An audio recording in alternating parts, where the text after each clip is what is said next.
Hello दोस्तों, जय हिंद। स्वागत है आप सभी का हमारी यूट्यूब चैनल पर। आज के इस वीडियो में हम लोग सर्ड्स एंड इंडाइसेस यानी घातांक करणी के सिंप्लीफिकेशन वाले क्वेश्चंस को देखेंगे, ठीक है। और इंडाइसेस एंड सर्ड्स का ये पांचवा वीडियो है, पांचवा पार्ट है। इससे पहले हमने 4 पार्ट अपलोड कर दिया है चैनल पर, तो चारों पार्ट आप जाके देख सकते हैं। बहुत ही इंपॉर्टेंट क्वेश्चंस हम आपको करवाए हैं घातांक करणी के, ठीक है। आज बात करेंगे यहाँ पर सिंप्लीफिकेशन वाले क्वेश्चन जो घातांक करणी से बनते हैं आपके, और हर एक परीक्षा में आपके ऐसे सवाल पूछे जाते हैं। तो इनको करने का जो शॉर्ट ट्रिक है, बहुत ही कम समय में सिर्फ देखकर आप इनका आंसर बता सकते हैं। हम ऐसा ट्रिक आपको बताने जा रहे हैं, तो वीडियो को अंत तक देखते रहिएगा, तभी आपको सारा जो ट्रिक है पता चलेगा। हम अनेक टाइप के क्वेश्चंस करवाएंगे, तो वीडियो को पूरा देखेंगे तभी पता चलेगा कि हर एक टाइप का कैसे क्वेश्चन बनता है, और उनके लिए जो शॉर्ट ट्रिक है बहुत ही कम समय में आप निकाल सकते हैं इन प्रश्नों का उत्तर, ठीक ना। चलिए देखिए, तो पहला टाइप यहाँ पर आता है कि इस तरह का आपका प्रश्न दिया रहेगा, ठीक है। क्या दिया है?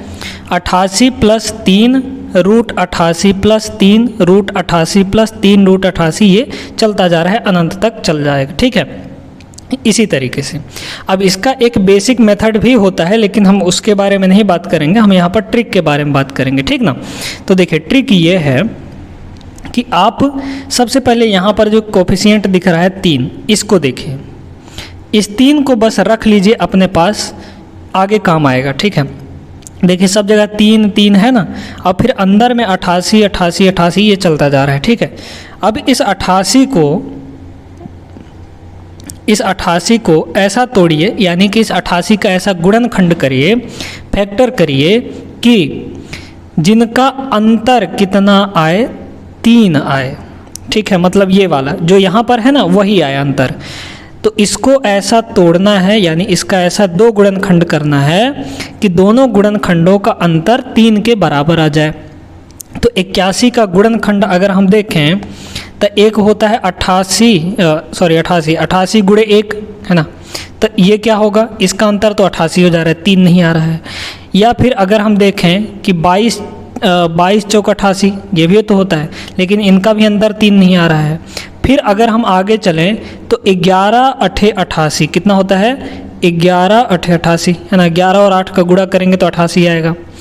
इनका अंतर 3 आ रहा है, ठीक है। 11 और 8 का अंतर जब हम करेंगे तो कितना आएगा, 3 के बराबर आ जाएगा, मतलब इसके बराबर आ गया। अब यहीं पर आपको थोड़ा सा समझना है, देखिए। तो उत्तर या तो 11 होगा, मतलब ये वाला गुणनखंड होगा, या फिर ये वाला गुणनखंड होगा। अब आपको पता कैसे लगाना है कि इसमें से, इन दोनों में से ये वाला 11 होगा या फिर 8 होगा। तो उसके लिए आपको चिन्ह देखना है। देखिए, अगर प्लस रहेगा तब बड़ा वाला गुणनखंड, अगर यहाँ पे माइनस रहेगा, सब जगह माइनस रहता है, तो छोटा वाला गुणनखंड, ठीक है। तो यहाँ पर से देखिए, जब प्लस प्लस लगा है तब बड़ा वाला गुणनखंड हो जाएगा, मतलब हमारा ऑप्शन बी करेक्ट हो जाएगा, 11 इसका आंसर हो जाएगा। तो बस आप देख के बता सकते हैं। देखिए फिर से एक बार समझ लीजिए, 3 3 है, 3 का हमको अंतर लाना है। कब लाना है, इसका गुणनखंड करना है, इसको 2 गुणनखंडों में बांटना है, उन दोनों गुणनखंडों का अंतर 3 आना चाहिए। तो 11 और 8 में बांट दीजिए, 11 × 8 = 88 होता है, और इनका अंतर भी 3 आता है। आपके एग्जाम में इसी तरह का प्रश्न देगा जिनका फैक्टर ऐसा बन सके कि अंतर वो आ जाए, है ना, इसी तरह का प्रश्न देगा। बहुत लंबा चौड़ा नहीं देता है, एकदम छोटा ट्रिक वाला देता है क्वेश्चन, ठीक है, जो कि आसान हो। तो ये हो गया। फिर आपको देखना है कि प्लस लगा है, माइनस लगा है, तो प्लस लगा है तो बड़ा वाला होगा फैक्टर, तो बड़ा वाला फैक्टर 11 है। अगर यहीं पर समझ लीजिए, मान लीजिए यहाँ पे माइनस लगा है, यहाँ भी माइनस, यहाँ माइनस, सब जगह माइनस लगा है, तो हमारा छोटा वाला गुणनखंड होता है, यानी 8 हमारा सही आंसर हो जाता है, ठीक है। तो उम्मीद है कि ये वाला आप समझ में आ गया होगा आप सभी को, ठीक ना। इसी तरह का 1-2 और सवाल हम लोग करते हैं यहाँ पर। तो दूसरा यहाँ पर सवाल देखिए, उसी तरीके का सवाल है। 63 - 2 √63 - 2 √63 - 2 √63 ऐसा करके दिया गया है आपको, ठीक ना। तो 2 को देखिए पहले, 2, ठीक है, 2 तो है। अब इस 63 को ऐसा गुणनखंड करिए, इस 63 का ऐसा गुणनखंड करिए कि गुणनखंडों का अंतर 2 आ जाए। तो अगर हम इसको ऐसे तोड़ दें, 9 × 7 = 63, 9 और 7 का गुणा करेंगे तो 63 आएगा, और अंतर इन दोनों का कितना आएगा, 2 के बराबर, ठीक है। तो या तो आंसर 9 होगा या आंसर 7 होगा इस वाले का, ठीक है। ये तभी होगा जब अनंत तक जाएगा, है ना, बात समझिएगा इस चीज़ को। अब या तो आंसर में 7 होगा या फिर आंसर में 9 होगा, इन्हीं दोनों गुणनखंडों में से कोई एक होगा। तो अब डिसाइड करने के लिए कि कौन सा होगा सही, हम चिन्हों को देखेंगे। तो यहाँ पे माइनस लगा है, तब जब माइनस हो तब छोटा वाला गुणनखंड, जब प्लस हो तब बड़ा वाला गुणनखंड। अब यहाँ पे माइनस माइनस सब जगह है, तो छोटा वाला गुणनखंड यानी 7 हमारा आंसर हो जाएगा, ऑप्शन ए करेक्ट हो गया। यहीं पे थोड़ी देर के लिए मान लेते हैं कि अगर यहाँ पर प्लस दिया होता, प्लस प्लस प्लस दिया होता, तब आपका उत्तर होता 9, ठीक है। अभी यहाँ पर कितना है, उत्तर है 7, क्योंकि माइनस दिया है तो छोटा वाला गुणनखंड लेंगे, प्लस दिया होता तो बड़ा वाला गुणनखंड ले लेते। तो उम्मीद है कि ये टाइप भी आपको समझ में आ गया होगा। चलते हैं अपने अगले सवाल पर। तीसरा सवाल देखिए, अब यहाँ पर थोड़ा सा चेंज हो गया है, ठीक है। देखिए क्या है वही, है वैसा ही, बस आपको थोड़ा सा दिख नहीं रहा है, कुछ क्या नहीं दिख रहा है, यहाँ पर जो इसके बगल में होता था वो नहीं दिख रहा है। तो जब नहीं है तो इसका मतलब क्या है कि एक है वहाँ पर, तो यहाँ पे सभी जगह क्या है, एक है ना, यहाँ पे सभी जगह क्या है, एक है, ठीक है। यहाँ भी फिर 1√72 1√72 प्लस 1√72 ऐसे करते करते चला जाएगा, ठीक है। तो यहाँ पर आपको थोड़ा समझने की ज़रूरत था कि एक है यहाँ पर, तो अंतर हमारा एक आना चाहिए। कब, इन दो मतलब 72 का ऐसा गुणनखंड करिए तो गुणनखंडों का अंतर कितना आना चाहिए, एक आना चाहिए। तो अगर हम 72 को 9 × 8 लिखें तो कोई दिक्कत नहीं है, 9 × 8 72 होता है, और इन दोनों का जो अंतर होता है वो किसके बराबर होता है, 1 के बराबर होता है, सही बात है। तो अब या तो उत्तर 9 होगा या उत्तर 8 होगा। तो प्लस लगा है या माइनस, तो लगा है प्लस, प्लस लगा है तो बड़ा वाला हमारा हो जाएगा गुणनखंड यहाँ पर उत्तर में, है ना, यानी ऑप्शन बी करेक्ट हो जाएगा। 9 इसका आंसर होगा। अगर यहीं पर माइनस लगा होता, माइनस माइनस माइनस, तो 8 होता आपका उत्तर, ठीक है। क्योंकि प्लस लगा है तो हम बड़ा वाला लेते हैं, माइनस लगता तो हम छोटा वाला गुणनखंड आंसर के रूप में ले लेते हैं, ठीक है। तो ये सवाल भी आप समझ गए, ठीक ना। प्लस माइनस दोनों रूप में हम आपको बता रहे हैं। तो यहाँ पर 3 दूना 6 सवाल एक तरह से देखा जाए तो हो गए आपके, ठीक ना। अब हम लोग चलते हैं एक अलग टाइप के क्वेश्चन में, जहाँ पे आपको गुणनखंडों का अंतर जो है वो उतना ना आए, तब अपन लोग क्या करते हैं। चलिए देखिए इस सवाल को देखिए। अब ये थोड़ा सा अलग टाइप का सवाल है। इसमें दिया है √10 plus √10 plus √10 and so on का मान क्या होगा, ठीक है, अनंत तक जा रहा है। अब आप देखेंगे कि यहाँ पर कितना है, एक है ना, कुछ भी नहीं है, इसका मतलब कि एक है, सब जगह एक है, ठीक है। ऐसे तरीके से फिर ये आगे चलता जाएगा, है ना। तो कितना है, अंतर कितना आना चाहिए, एक आना चाहिए। तो देखिए कि क्या 10 का हम ऐसा 2 ठो गुणनखंड कर पाएंगे जिनका अंतर कितना आना चाहिए, एक आना चाहिए। तो आप कहेंगे कि सर इसका गुणनखंड तो 5 और 2 होगा, 5 दूना 10 होता है। लेकिन आप ये भी तो देखिए कि क्या इनको घटाने पर 1 आता है, नहीं आता ना। 5 - 2 करोगे 3 आ जाएगा, 1 के बराबर नहीं आया। तो अब इसको कैसे किया जाएगा ये समझिए। देखिए अब आपको इन पर ध्यान नहीं देना है। यहाँ पर जो 10 है, अगर यहाँ पे प्लस लगा है तो आप 10 के बाद एक ऐसा संख्या खोजिए जिनका गुणनखंडों का अंतर 1 आ जाए। 10 के बाद अगर प्लस लगा है तो 10 के बाद जाइए, अगर माइनस लगा होता तो 10 के पहले आते हैं हम लोग, ठीक है। तो 10 के बाद अगर जाते हैं तो 10 के बाद क्या होगा, आप कहेंगे कि 11 होगा। तो 11 का गुणनखंड क्या होगा, 11 × 1 होगा। क्या इन दोनों का अंतर 1 आता है, नहीं आता ना, इसलिए ये वाला तो होगा नहीं। अब आगे चलिए 12 पर चलिए, तब 12 पे चले गए। अब 12 का गुणनखंड ऐसा देखिए, क्या इसका दो गुणनखंडों का अंतर 1 आता है कि नहीं। तो आप कहेंगे कि 4 और 3, तो 4 × 3 12, और इसका जो अंतर है, अंतर वो कितना आ जाएगा, 1 के बराबर आ जाएगा। क्योंकि हमारा अंतर कितना आना चाहिए, 1 आना चाहिए ना, यहाँ पर 1 ही है, ठीक है। तो अगर प्लस लगा है तो 10 के बाद जाइए, माइनस लगा है तो 10 के पहले ढूंढना है हमको। तो चूंकि प्लस लगा है इसलिए 10 के बाद हम लोग ढूंढेंगे ऐसा संख्या जिसके गुणनखंडों का अंतर 1 आ जाए, है ना। तो 12 यहाँ पर हमको दिख रहा है, 12 के 2 गुणनखंडों का अंतर 1 होगा, ठीक है। तो इसी का गुणनखंड ले लीजिए, यानी 3 और 4।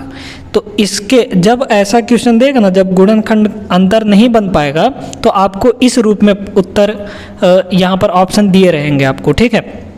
तो यही दोनों गुणनखंडों के बीच में आपका आंसर कहीं पर होगा, यानी 3 और 4 के बीच में होगा, इन दोनों के बीच में, ठीक है।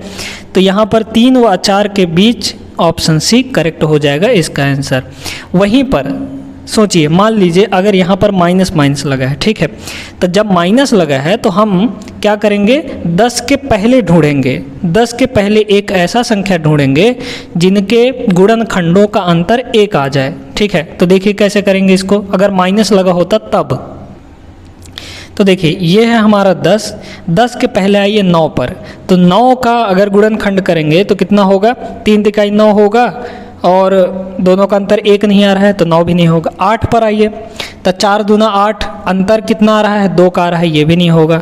फिर आप आ जाइए किस पर, यहाँ पर 6 पर 7 पर आ जाइए, तो 7 1 कम 7 है ना, गुणनखंड तो 7 1 कम 7 होगा, लेकिन अंतर 1 नहीं आ रहा है।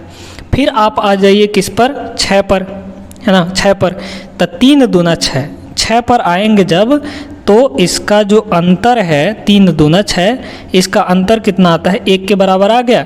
इसका मतलब अगर यहाँ पे माइनस लगा होता तो हमारा उत्तर हो जाता 2 व 3 के बीच में, अगर माइनस लगा होता तब, है ना। तो माइनस लगेगा तो हम पहले ढूंढेंगे, और अगर प्लस लगा होगा तो हम बाद में ढूंढेंगे उसके, ठीक है। बात समझ में आ गई ना। तो ऐसे प्रश्नों का उत्तर ऑप्शन जो है इस तरीके से दिया रहेगा, कोई एग्जैक्ट नंबर नहीं दिया रहेगा, किसी दो के बीच में दिया रहेगा, ठीक है। उम्मीद है कि ये भी आपको समझ में आ गया होगा। इसी तरीका का एक सवाल और हम करते हैं, इसको देखिए। अब यहाँ पर दे रखा है कि 5 minus root 5 minus root 5 minus ये चीज़ दिया गया है, ठीक है। अब यहाँ पर आप देखिए, यहाँ पर तो 1 है ना, कुछ भी नहीं है, इसका मतलब 1 है, इधर भी 1 है, इधर भी 1 है, इसका मतलब हमारा अंतर 1 आना चाहिए। तो देखिए कि क्या 5 का गुणनखंड करने पर अंतर 1 आता है, तो 5 1 कम 5 ही होगा, और 5 में से 1 घटाएंगे तो 4 आ जाएगा, यानी अंतर हमारा 1 नहीं आ रहा है। अब चूँकि यहाँ पर लगा है माइनस, तो आप पहले आइए, तो 5 के पहले आइए तो 4, तो 4 का गुणनखंड करिए, 2 दूना 4, अंतर हमारा 0 आ गया, वो नहीं हो सकता, अंतर हमारा 1 आना चाहिए। 3 पे आइए तो 3 1 कम 3 है ना, 3 1 कम 3, और 3 1 कम 3, तो 3 गुणे 1 हो गया। क्या इनका अंतर 1 आ रहा है, नहीं आ रहा है, तो हमारा 3 भी नहीं होगा। तो 3 के पहले आइए 2 पे, तो 2 का गुणनखंड करिए, 2 का गुणनखंड करिए तो कितना होगा, 2 1 कम 2 होगा।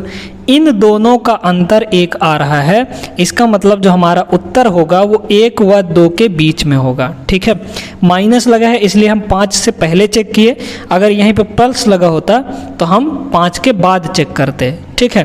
तो इसका आंसर क्या हो जाएगा, 1 व 2 के बीच में, यानी ऑप्शन बी करेक्ट हो जाएगा, ठीक है। तो उम्मीद है कि ये वाला जो टाइप है ये भी आपको समझ में आ गया होगा। अच्छा, एक चीज़ और यहाँ पर देखिए कि अगर इस 1 के जगह पर कुछ और दिया होता तो हम वो वाला अंतर ढूंढते ना, है ना। जैसे मान लीजिए यहाँ पर 2 दे देता तो हम दो अंतर ढूंढते, मतलब जिसका अंतर 2 आता है ना, वो चीज़ ढूंढते हैं हम। तो ये है आपका दूसरा टाइप का क्वेश्चन, ठीक ना। अब हम लोग चलते हैं एक और टाइप का क्वेश्चन देखते हैं। यहाँ पर देखिए, इस सवाल को देखिए। अब यहाँ पर ना तो प्लस लगा है ना माइनस लगा है, सीधे गुणा होते चला जा रहा है। √2 √2 √2 गुणे √2, यानी गुणा होते होते चला जा रहा है, और कहाँ तक जा रहा है, अनंत तक जा रहा है।